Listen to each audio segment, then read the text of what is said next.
ilang taon na nakakaraan, in-encourage nyo yung mga deboto na wag nang gamitin yung salita o yung pangalan na itim na Nazareno o Black Nazarene. Tama po ba? Tama po.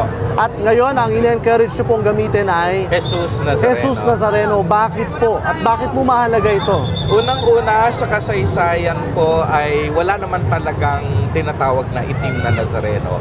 Kung ating susuriin sa ating banal na kasulatan, hindi po nagamit ang salitang itim. Ang nakalagay po doon, ang batang si Jesus ay lumaki sa Nazareno at tatawagin siyang Nazareno.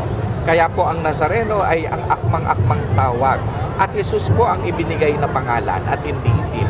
Kaya kung inyong mapapansin, historically speaking din, wala rin pong masasabi natin hindi siya historically founded yung itim.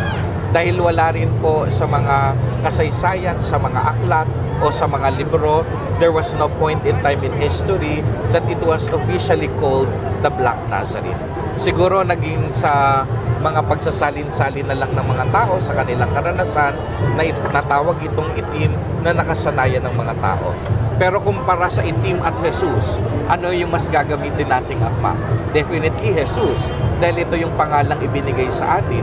Ang pangalang Jesus na nangangahulugan, ang Diyos ay nagliligtas. So ito yung tamang dapat gamitin natin at hindi itim na Nazareno. Kung hindi Jesus, ang pangalang ibinigay sa atin.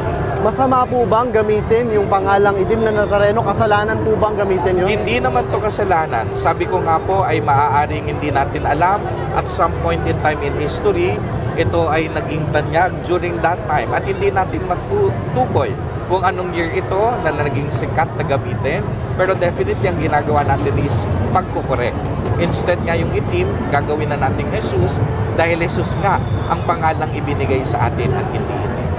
Nagtagumpay na po ba yung Quiapo Church in some way sa pagkukorek ng pangalang ito? Patuloy pa rin tayo sa ating pamalawakang pagdi-disseminate ng information na tatawagin na natin itong Jesus Nazareno.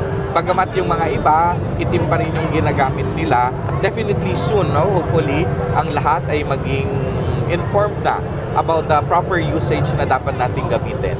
At ayun nga, hindi na natin ginagamit ngayon yung Black Nazarene o itim na Nazareno kung hindi Jesus Nazareno.